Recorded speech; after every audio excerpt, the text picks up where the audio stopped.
Momento de oração.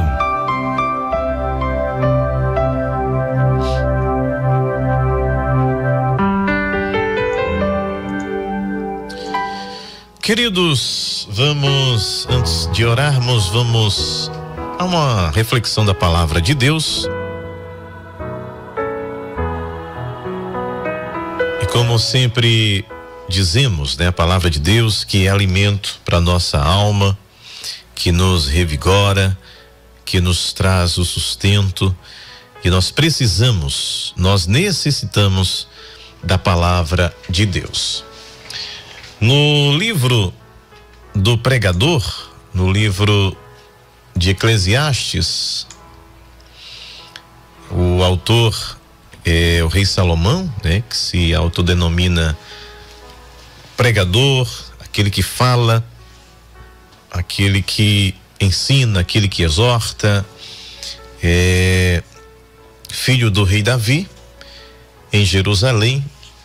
E no versículo 2 ele diz o seguinte: vaidade de vaidades, diz o pregador, vaidade de vaidades, tudo é vaidade. Antes da gente falar sobre este texto, a gente precisa entender qual o propósito em Salomão escrever Eclesiastes. Qual a intenção do autor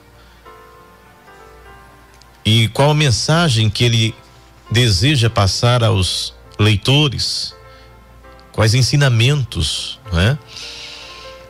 E em primeiro lugar, a gente entende que Salomão ele faz uma leitura da existência, da vida, do cotidiano, longe da presença de Deus.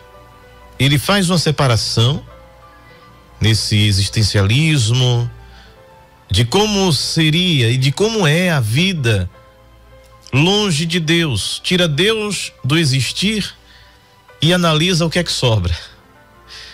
E a primeira percepção deste homem é que não há absolutamente nada que nos encante, que nos alegre, que nos chame para um momento de contentamento, a não ser esta vida de vazio, que o texto vai falar de vaidade, mas na verdade a tradução mais próxima seria ilusão, passageiro ou vazio, que a gente sempre associa a vaidade a um comportamento, mas aqui vaidade seria um vazio existencial.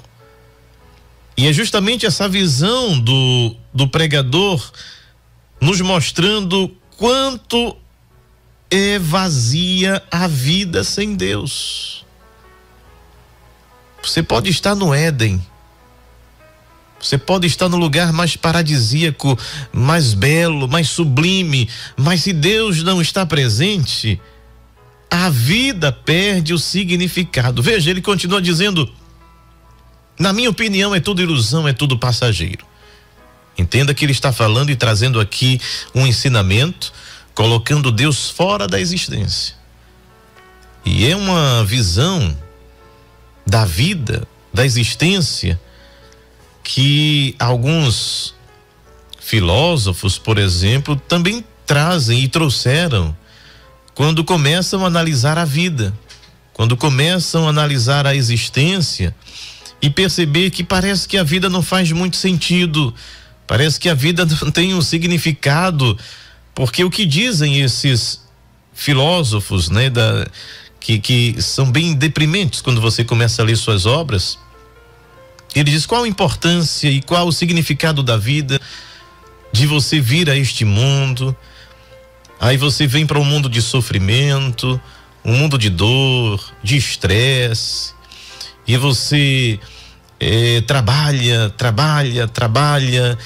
e no final de tudo, o que é que você ganha nessa existência?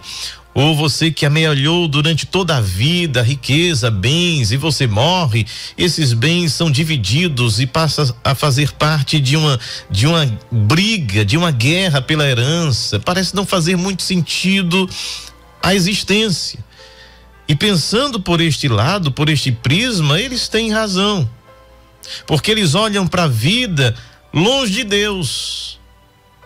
Então qualquer forma de existir, você pode ter muito dinheiro, você pode ter fama, você pode ter glória, mas longe de Deus a tua vida sempre vai ser vazia, sempre vai perder o significado, porque muitas pessoas entram em depressão por não entender isso, qual o significado e objetivo da vida, porque vieram para este mundo, as famosas questionamentos ou questões de por que nasci, por que eu existo, ou para onde vou, são essas questões da filosofia, que muitas vezes traz uma angústia para a alma do verdadeiro significado de existir. Por que estamos aqui?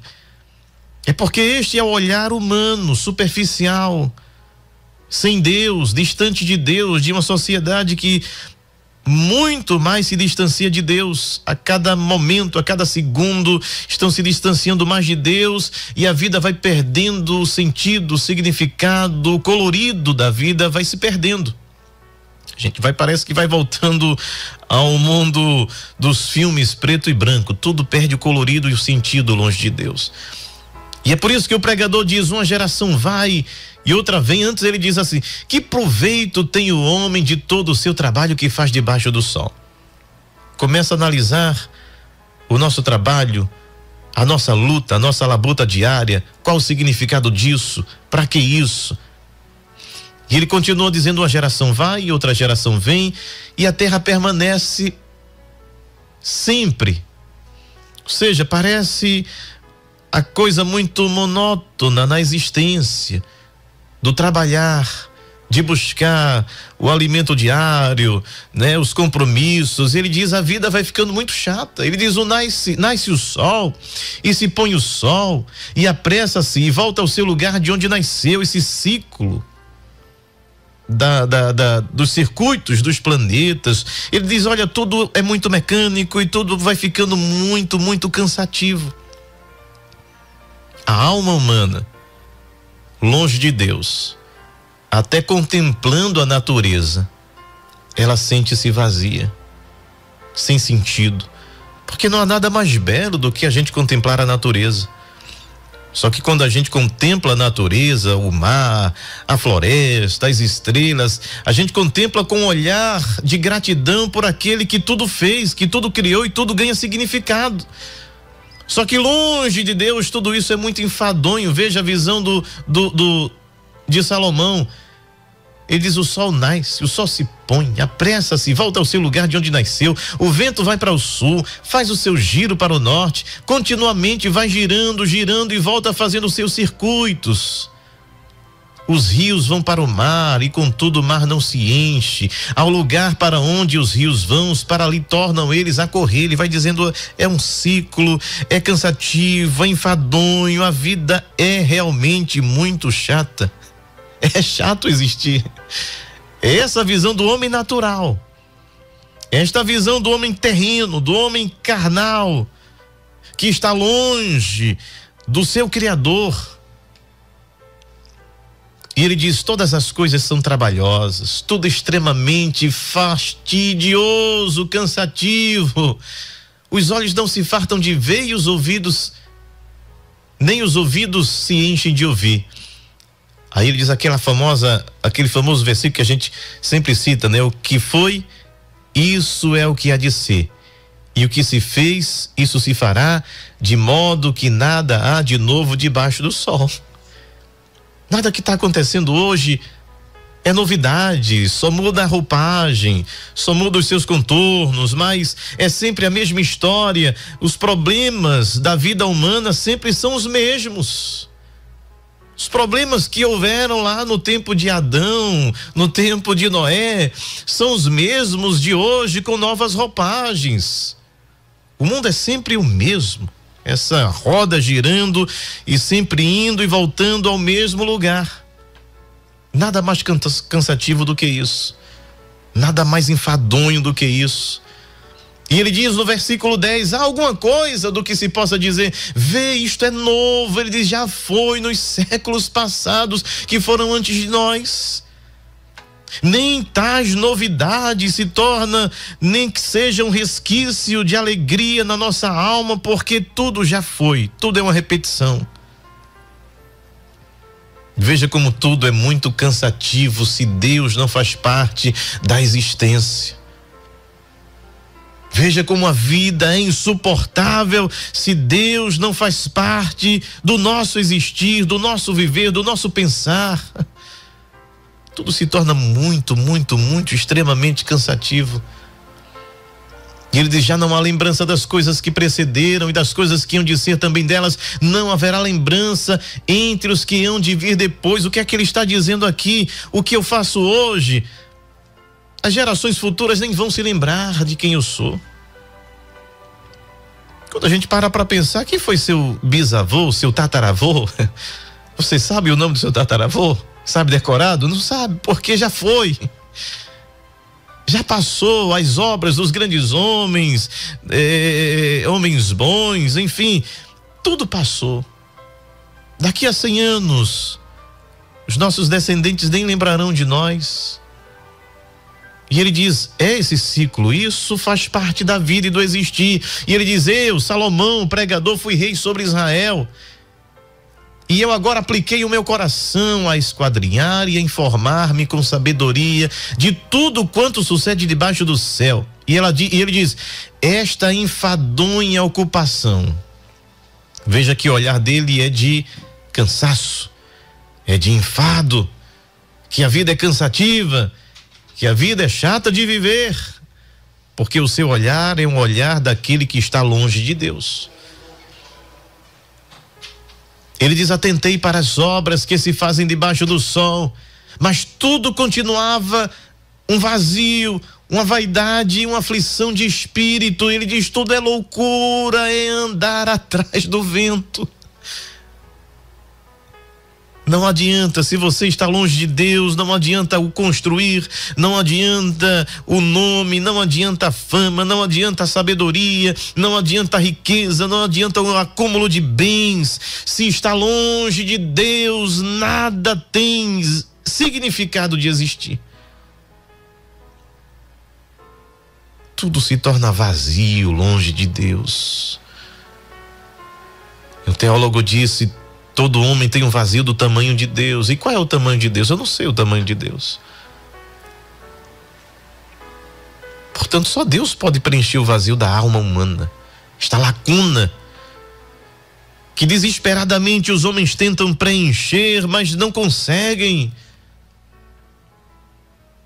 Acham que por chegar no auge da fama, da glória e ter os carros que deseja ter e possuir os jatos e aviões que sonhou em ter, ou o barco, ou seja lá o que for, mas quando eles chegam neste patamar e adquirem esses bens e tem todo esse destaque, percebem que é como correr atrás do vento, que a sua vida continua vazia do mesmo jeito, que a glória não preencheu este vazio, que o seu carro que valha milhões não preencheu este vazio, que sua cobertura, que seja lá o que for, a gente comprar uma ilha inteira para si, mas mesmo lá na sua ilha particular, o vazio continua. Ele diz, o que está mal não pode se corrigir. E também não vale a pena refletir sobre como as coisas poderiam ter sido de outra forma, porque o versículo, né, que eu li agora é na linguagem de hoje, ele diz, aquilo que é torto não pode endireitar, aquilo que falta não se pode calcular. Ele disse, em meu coração me engrandecerei, sobrepujei em sabedoria todos que houve antes de mim em Jerusalém, e o meu coração contemplou abundantemente a sabedoria e o conhecimento. Vou buscar satisfação no conhecimento. Vou buscar preencher o vazio da alma conhecendo. sendo um Deus com D minúsculo entre os homens, porque alguém já disse que aquele que sabe de tudo entre os homens se torna um Deus entre os homens, né? Ele diz: eu apliquei o meu coração a conhecer a sabedoria, os desvarios e as loucuras, e vim a saber que também isto era aflição de espírito. Eu me esforcei em ser sábio, eu me esforcei a fugir da ignorância. Mas ele diz: até nisso é como correr atrás do nada, é como correr atrás do vento, não satisfaz a alma. A alma não se satisfaz das coisas terrenas. Pode parecer satisfatório em um curto momento, como Jesus disse: o mundo tem um tipo de paz. Ele diz: não dou minha paz como o mundo a dá. Ou seja, é uma paz, mas não é perene, ela não é eterna. As coisas que o mundo oferece pode dar um prazer momentâneo, mas é ilusório, é uma cortina de fumaça e não satisfaz a alma. Ele diz: porque na muita sabedoria há muito enfado, e o que aumenta em conhecimento aumenta em dor. Quanto mais você sabe e Deus não faz parte da sua existência, quanto mais conhecimento você tem, mais agonias tem a sua alma, de forma que você chega a dizer: era melhor que eu não soubesse. Eu não sabia que era assim. Se eu soubesse, eu não buscaria este conhecimento. E ele continua dizendo: eu provarei a alegria do prazer. Alegra-te, convida o teu coração a ter prazer em todas as coisas que tu quiseres. Mas ele diz isso também ao riso disse: estás louco, estás doido. E da alegria ele disse: de que me serve esta? Do riso, ele diz: perdeu o sentido. E da alegria diz: para que serve? Porque esta alegria é passageira. Busquei no meu coração a bebida, o vinho, para ver se alegrava o meu coração. Me entreguei continuamente interessado na busca da sabedoria. Depois alterei de novo o meu rumo, segui o caminho da loucura para experimentar a única felicidade que muita gente tem em toda a sua vida. Ele diz: olha, mas a busca ainda continuava. Não encontrei o significado para a vida. Fiz para mim obras magníficas, edifiquei casas, plantei vinhas, fiz hortas, fiz jardim, plantei árvores de toda espécie, fiz tanques de água para regar com eles o bosque que reverdeciam as árvores, adquiri servos e servas, tive servos nascidos em casa, tive grandes possessões de gado, de ovelha, mas que todos que houve antes de mim em Jerusalém, amontoei para mim prata, ouro, tesouros dos reis das províncias, cantores e cantoras. Ele tinha um Spotify exclusivo para ele, ao vivo. Instrumentos de música de toda espécie, dos melhores músicos. Fui engrandecido, aumentei mais do que todos os que houve antes de mim em Jerusalém. E de tudo quanto desejou os meus olhos não neguei, nem privei o meu coração de alegria alguma, mas o meu coração se alegrou por todo o meu trabalho, e esta foi a minha porção de todo o meu trabalho. Ele diz: achei até grande prazer em executar pesadas tarefas. Isso foi um prazer. Ele diz: aliás, foi a única recompensa para tudo o que passei. Foi o fruto de uma obra e de um trabalho. Mas ainda assim ele não encontrou satisfação e prazer e alegria completa. Se olhei para tudo que fez as minhas mãos, todo o trabalho, e o que ele diz: tudo continuava vaidade, aflição de espírito, e de que proveito nenhum havia debaixo do sol. Ele diz: debaixo do sol é tudo ilusão. Essa correria, este frenesi, esta loucura humana de querer correr atrás da satisfação própria, de querer enriquecer, de querer satisfazer os seus desejos, ele diz, é tudo loucura. Ele diz: eu comecei então a contemplar a sabedoria.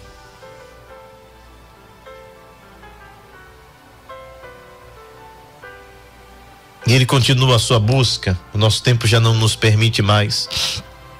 Ele vai buscando o conhecimento, ele vai buscando satisfazer o seu coração. Mas ele diz: por isso odiei esta vida, porque a obra que se faz debaixo do sol me era penosa. Sim, tudo é vaidade, repito aqui, é como perseguir o vento. Toda essa busca, todo esse frenesi, toda essa loucura de buscar uma satisfação para a alma longe de Deus, ele diz, é loucura. Aí eu quero correr aqui para a gente finalizar bem rapidinho. No capítulo 12, é a conclusão do sábio, é a conclusão daquele que olha para a existência e pergunta: será que dá para existir bem sem Deus? Será que a vida tem significado longe de Deus? Será que podemos encontrar um prazer perene longe do Criador?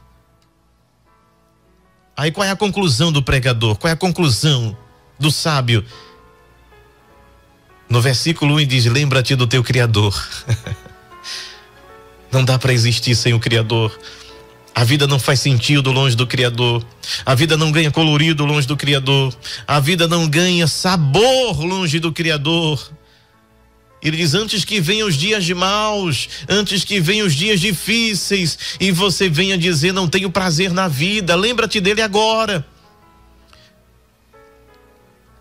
E ele traz aqui um linguajar falando sobre a morte. Ele diz: antes que se escureça o sol e a luz, e a lua e as estrelas, e tornem vir as nuvens depois da chuva, no dia que tremerem os guardas da casa, e se encurvarem os homens fortes, e cessarem os moedores, por já serem poucos, e se escurecerem os que olham pelas janelas, e as portas das ruas se fecharem por causa do baixo ruído da moedura, e se levantar a voz das aves, e todas as filhas da música se abaterem. Está falando aqui antes de morrer, antes de deixar essa existência, antes que se rompa o cordão de prata e se quebre o copo de ouro, e se despedace o cântaro junto à fonte, e se quebre a roda junto ao poço, e o pó volte à terra como era, e o espírito volta a Deus o que lhe deu. Ele diz: tudo é como um sopro, tudo passa muito rápido. É tão rápido que não devemos perder tempo longe de Deus. É tão rápido esta vida, é tão rápido esse existir nesta dimensão, nesta ordem de coisas, que ele diz: não perde tempo, não se afasta de Deus, não se afasta do Criador.